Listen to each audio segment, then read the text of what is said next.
ዋትስአፕ ኤቨሪባዲ ዲስ ኢዝ ቦዮኒ። እንዴት ናችሁ? በተለይ ማትሪክ ተፈታኞች ሰላም ናችሁ? ዝግጅት እንዴት ነው?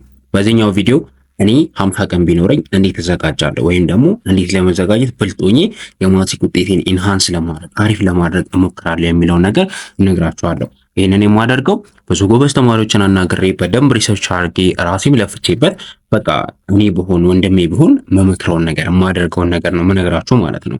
ዝግጅት የጀመረም ያልጀመረም ሰው ይጠቀምበታል። እስከ መጨረሻው ድረስ አብራችን ቆዩ።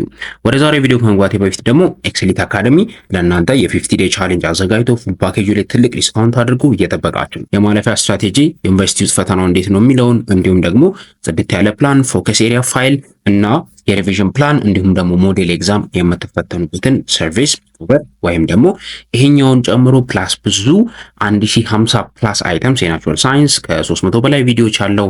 እንዲሁም ደግሞ የሶሻል ሳይንስ ከ130 ምናምን በላይ ቪዲዮዎች አሉት። እንዲሁም 850 ፕላስ አይተምስ ያሉት የሂስትሪ፣ የጂኦግራፊ፣ የኢኮኖሚክስ በጣም ብዙ ጥያቄዎች አሉት። ስፔሻሊ ሂስትሪ እና ጂኦግራፊ ላይ በጣም ሪፒትድ የሆኑትን ጥያቄዎች ሰርተንላቸዋል። የናቹራል ሳይንሱ ላይም በቪዲዮ ብዙ አሉ።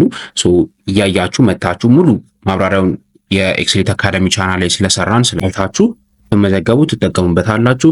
አሁን ላይ ከ50 ሳንቲም በታች ነው ቻርጅ እያደረገ ያሉት። ስለዚህ ሄዳችሁ ብትጠቀሙ ለማትሪካችሁ ጥሩ ለውጥ ያመጣላችኋል ብዬ አምናለሁ። በቴሌግራም @ኤክሴል ኮንታክት ላይ ሃይ ብላችሁ ተመዝገቡ።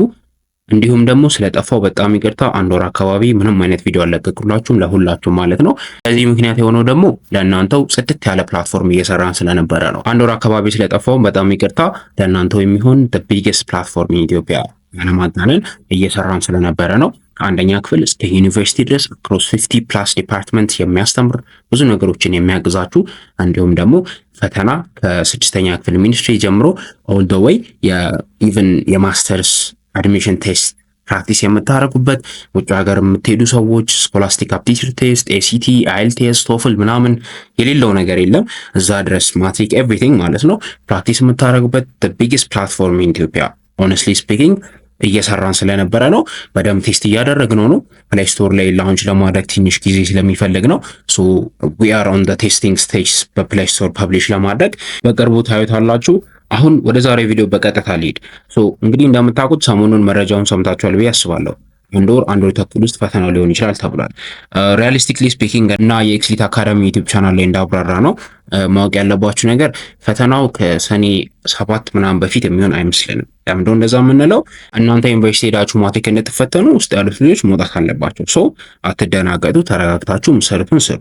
ነገር ግን የዚህ ቪዲዮ ዓላማ ዝግጅት የጀመረም ያልጀመረም በቀረው ጊዜ ኢቨን 30 ዴይስ ቢቀር ምን ቢያደርግ ነው ጥሩ ውጤት ማምጣት የሚችለው? እንዴት ነው ዝግጅቱን የቻለውን ያህል ባለው ጊዜ ኢንሃንስ አድርጎ ኳሊቲውን ጨምሮ ጥሩ ነገር ማግኘት የሚችለው የሚለውን ነገር መመለስ ነው። እንግዲህ ኦፊሻሊ የሚቀየር ነገር የለም ብለን በማሰብ አትሊስት 50 ዴይስ አለን ብለን እናስብና 40 ቀን 3 ቀንና 7 ቀን ብለን እንከፋፍለው ይህንን 50 ቀን ማለት ነው።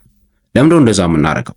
40ውን ቀን በደንብ እናነባለን፣ በደንብ እንሰራለን። ስንሰራ ደግሞ በጣም ብዙ ጥያቄዎች ከሚመጣባቸው ቻፕተሮች ክላሱ ስትማሩ ሰፊ ጊዜ ከሚወስዱ ቻፕተሮች እንጀምራለን ማለት ነው። ያንን የምናደርገው በምክንያት ነው። ከነሱ ብዙ ጥያቄ ስለሚመጣ እነሱን አስቀድመን ብናነብ ደግሞ ትንሽ ከበድ ማለታቸው ወይ ሰፋ ማለታቸው ስለማይቀር ለመጨረስም ጊዜ ስለሚፈልጉ በኋላ ላይ ፈተናው ሲደርስ ጭንቀታችን ትንሽ የመጨመር ነገርም ስለሚኖር ያኔ ብናነበው አያዋጣም ተብሎ ስለሚታሰብ ኦር ብዙ ሰው እንደዛ ስለሚያምንና እኔም ባደረኩት ሪሰርች እንዳገኘሁት ትንሽ ጥሩ አይደለም እንደዛ ማድረግ። ግን ያው it is your decision at the end of the day as long as you think you can manage it ችግር የለውም። ግን ቀድማችሁ ከከባዱ ብትጀምሩ ጥሩ ነው። እንደዛ እናደርጋለን።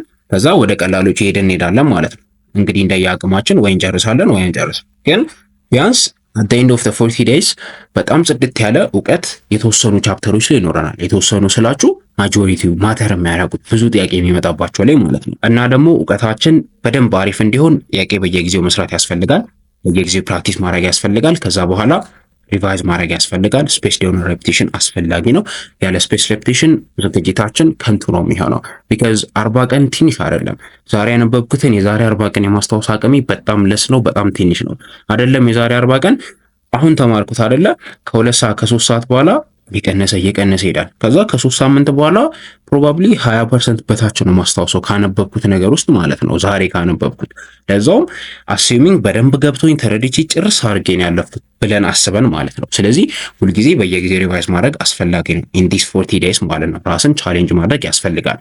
ደግሞ ከባድ አይደለም። እሺ 21 ቀናት እናንተ ራሳችሁን አሳምናችሁ ከሰራችሁ ከዛ በኋላ ፈተናውም ስለሚደርስ ጭንቀታችሁም ስለሚጨምር እናንተም ፎከሳችሁ አሪፍ ይሆናል። ሀቢትም ቢልድ ታደርጋላችሁ። አያሳስብም ማለት ነው። 3 ሳምንቷን ብቻ ታገሉ ከራሳችሁ ጋር ብዙ ሰዓት ቁጭ ብላችሁ ፎከስ አድርጋችሁ ማንበብን ለመልመድ ማለት ነው።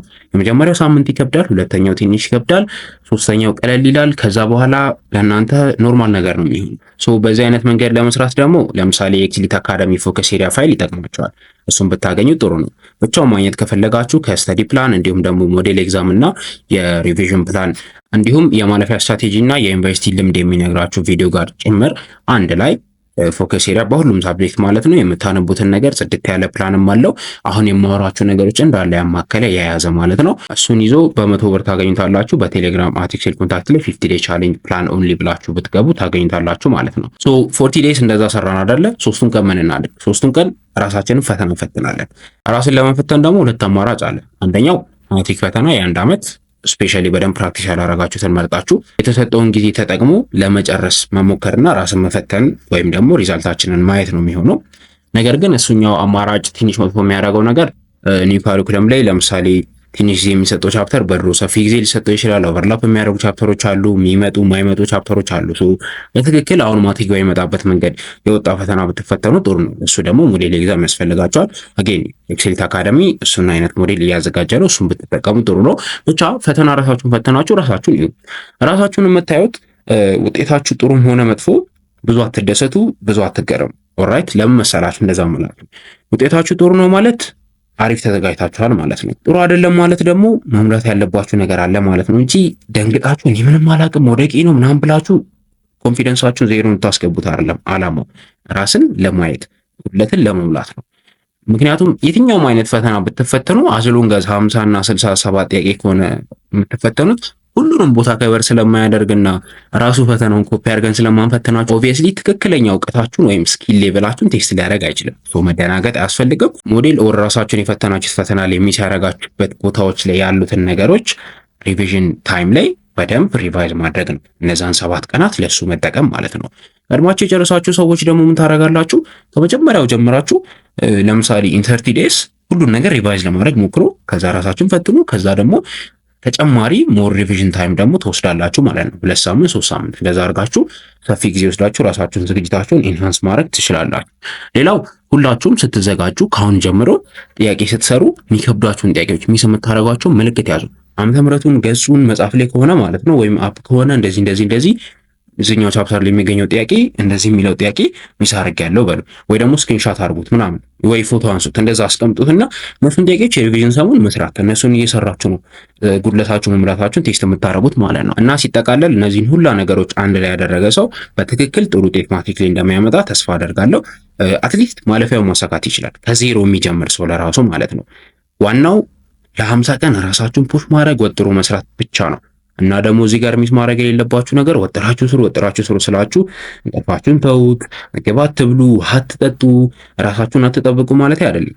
እያረፋችሁ እስከሆነ ድረስ በቀን 10 ሰዓት 12 ሰዓት ላይ ይጠናል፣ ለዛውም ኢፌክቲቭሊ ማለት ነው። ዋናው ነገር ራሳችሁን ማስለመድ፣ ራሳችሁን መንከባከብ፣ በቂ እረፍት መውሰድ ነው። ጋይስ 24 ሰዓት አላችሁ አይደለ? ክላስ ማትሄዱ ከሆነ በተለይ የመጨረሻዎቹን 2 ሳምንት 1 ሳምንት የሚለቋችሁ ከሆነ ያንን በደንብ መጠቀም ትችላላችሁ። ግን ራሳችሁን ደግሞ በጣምም ድሬን እንዳታረጉ፣ ፈተናው ላይ ደርሶ እንዳትታመሙ ማለት ነው። ባላንሱን ጠብቃችሁ የምትችሉትን ነገር እንዳለ አድርጉ። አዝሎንገስ ኮንፊደንሳችሁን ኪፕ እስካረጋችሁ ድረስ የሰራሁት ይበቃኛል እስካላችሁ ድረስ እንደዛ ለማለት ደግሞ ቀድማችሁ በደንብ የምትችሉትን ነገር እስከሰራችሁ ድረስ ጥሩ ውጤት ማምጣት አይከብዳችሁም። ጀግኑ፣ በርቱ፣ ወጥራችሁ ስሩ፣ ጎበዞች ሁኑ። እሺ ለራሳችሁ ስትለወቁበት 12ኛ ክፍልን ደግማችሁ ስለማታገኙት ፕሊዝ ለራሳችሁ ወጥራችሁ አንብቡ። ሰላም ሁኑልኝ።